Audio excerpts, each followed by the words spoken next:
नमस्कार, मैं मनीष स्वागत करता हूँ आपको अपने इस यूट्यूब चैनल पे। दोस्तों, कॉलेज ऑफ मिलिट्री इंजीनियरिंग से यानी कि डिफेंस सेक्टर से आपके एमटीएस और एलडीसी के कुछ वैकेंसी निकले हैं। तो कितना वैकेंसी है, क्या क्या पे लेवल है और क्या क्या क्वालिफिकेशन है, कौन से लोग फॉर्म भर सकते हैं, कैसे आपका एग्ज़ाम होगा, तमाम चीज़ों को हम इस वीडियो में नोटिफिकेशन के साथ डिस्कस करेंगे। तो चैनल को सब्सक्राइब जरूर कर लीजिएगा, क्योंकि यहाँ पे आपको सेंट्रल लेवल का जितने भी एग्ज़ाम होते हैं तमाम एग्ज़ाम के अपडेट आपको मिलते रहेंगे। तो देखिएगा, सबसे पहले मैं आपको बता देता हूँ कि जो ये टोटल वैकेंसी है वो आपके जो यहाँ पे देखिएगा कितना है, 119 है। और इसका फॉर्म भरा जाना जो है वो 4 फरवरी से 4 मार्च तक भरा जाएगा। तो यानी कि इसका अभी भी फॉर्म डाला जाना चालू हो चुका है। तो आप जाके इसको भर लीजिएगा। वेबसाइट का लिंक यहाँ पे देखिएगा, इस तरीके की वेबसाइट है। और इस पीडीएफ को मैं टेलीग्राम पे शेयर कर दूंगा, तो वहाँ से भी जाके आप इसको भर सकते हैं। डिटेल में चर्चा कर लेते हैं। देखिए, अकाउंटेंट की वैकेंसी है, लेवल 4 की वैकेंसी है। यहाँ पे आपको स्टार्टिंग में सैलरी तकरीबन 40-45 के हज़ार के अराउंड मिल जाएगा। इसके लिए आपको इसेंशियल क्वालिफिकेशन क्या है कि degree in commerce from recognised university और 1 year experience in account work in government और सेमी गवर्नमेंट और कॉमर्शियल ऑर्गेनाइजेशन ऑफ रिप्यूटेड, जो भी ऑर्गेनाइजेशन है वो अगर आपके नॉन गवर्नमेंटल भी है तो रिप्यूटेड कोई ऑर्गेनाइजेशन होगा। ठीक है। उसके बाद इंस्ट्रूमेंट मैकेनिक्स की वैकेंसी है, लेवल 4 की है। यहाँ पे आपके जो इसेंशियल क्वालिफिकेशन की बात की जा रही है, मैट्रिक या आपके equivalent pass from recognised board, यानी कि मैट्रिक सीधे सीधे खोजा गया है।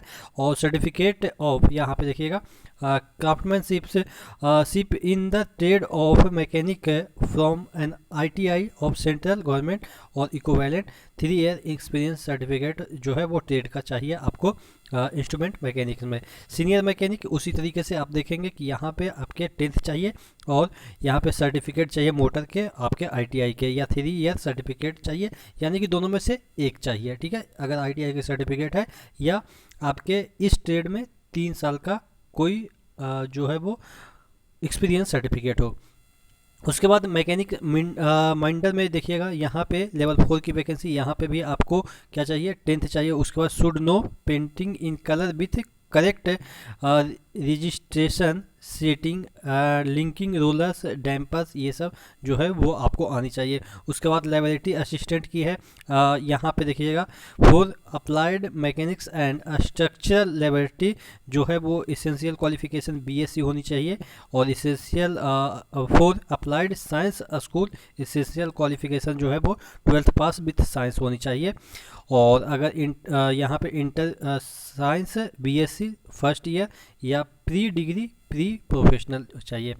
सबसे बढ़िया यहाँ पे देखिएगा, लोअर डिविजनल क्लर्क की एलडीसी की वैकेंसी है, लेवल 2 की वैकेंसी है। यहाँ पे आपको 12th चाहिए और आपको टाइपिंग आनी चाहिए 35 वर्ड पर मिनट इंग्लिश में, या हिंदी में अगर आप टाइपिंग चाहते हैं करना चाहते हैं तो 30 वर्ड पर मिनट इन हिंदी आपको करना पड़ेगा। ठीक है।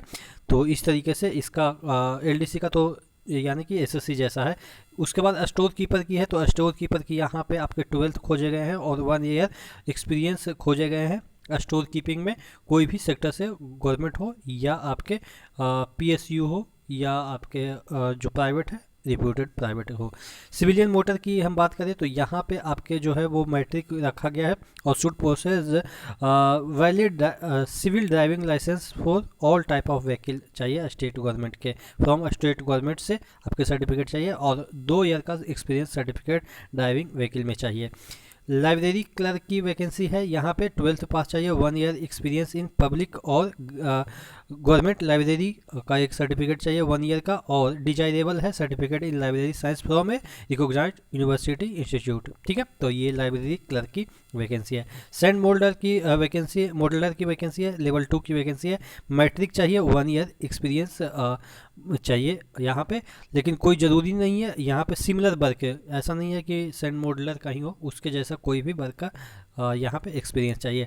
कुक की वैकेंसी है, तो कुक में भी आपको 10th चाहिए और मिनिमम 1 ईयर की कुक होटल में से कोई भी जो प्राइवेट होटल है वहाँ पे भी आपने काम किया है तो उसका भी सर्टिफिकेट चल जाएगा।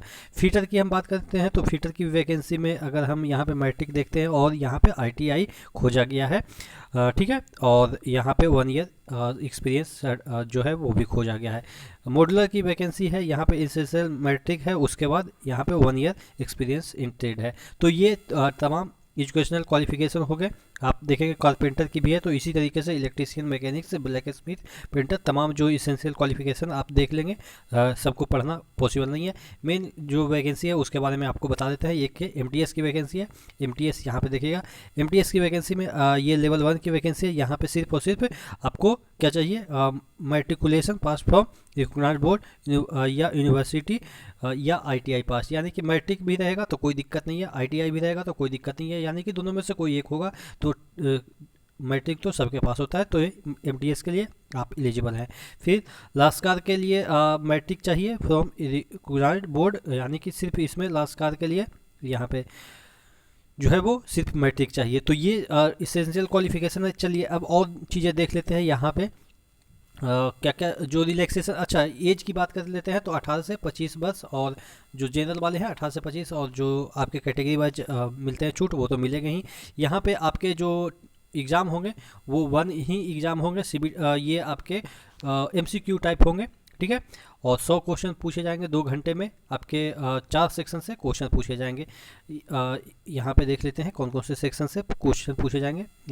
मोड ऑफ सिलेक्शन जो है वो 10th या 12th के बेसिस पे जो भी आपके जो है एग्ज़ाम, जैसे LDC का है तो 12th लेवल हो गया या 10th लेवल का, ऐसे ही क्वेश्चन जनरल कंपटीशन में जो एग्ज़ाम होता है वैसा ही होगा। देखिए सेक्शन कौन सा होगा, जनरल इंटेलिजेंस यानी रीजनिंग होगा, मैथ्स होगा, इंग्लिश होगा, और यहाँ पे आपको जनरल अवेयरनेस यानी कि GK होगा। नेगेटिव मार्किंग के बारे में नहीं दे रखा है, तो यानी कि नेगेटिव मार्किंग यहाँ पे नहीं होगा। इसी के नंबर के आधार पे आपका सिलेक्शन होगा, और रिटेन जो जो टाइपिंग वगैरह है वो आपके क्वालिफाइंग इन नेचर है, ठीक है। तो ये आपके अच्छा नंबर ऑफ कैंडिडेट जो है वो कॉल किए जाएंगे, जितना फॉर्म डाला जाएगा और जितना फॉर्म है उसी के एक पर्टिकुलर रेशियो में आपके जो 10th में कितने नंबर हैं उसी के आधार पर छाट के आपको कॉलिंग किया जाएगा। यानी कि मेंस का कोई प्रोविज़न नहीं है, डायरेक्ट एक एग्ज़ाम दीजिए और जो आपका स्किल टेस्ट है उसको पास कीजिए, बस आपके जॉब गारंटी है। चलिए यहाँ पे देख लेते हैं एक और इसका फाइल है जो देख लेते हैं। इसका देखिए सिलेबस की हम बात कर लेते हैं। सिलेबस ऑफ एग्ज़ाम, यहाँ पे 2 घंटे का एग्ज़ाम है। नॉन नेगेटिव की बात की गई, यानी कि नॉन नेगेटिव की बात नहीं की गई है, तो यानी कि नेगेटिव इसमें नहीं होगा। अब क्वेश्चन की बात कर लेते हैं तो 100 क्वेश्चन जनरली पूछा जाता है। यहाँ पे देखिएगा 4 सेक्शन है, तो 25-25 नंबर के सभी में होंगे, ठीक है। तो ये है आपका टोटल इस एग्ज़ाम का बायोडाटा। आशा करते हैं आप इस फॉर्म को फिल करेंगे, और भी कोई एग्ज़ाम के लिए फॉर्म आती है तो मैं आपको अपडेट कर दूंगा। चैनल को सब्सक्राइब जरूर कर लीजिएगा, टेलीग्राम से जुड़ जाएगा, ये सब PDF आपको टेलीग्राम पे मिल जाएगा। तब तक के लिए जय हिंद।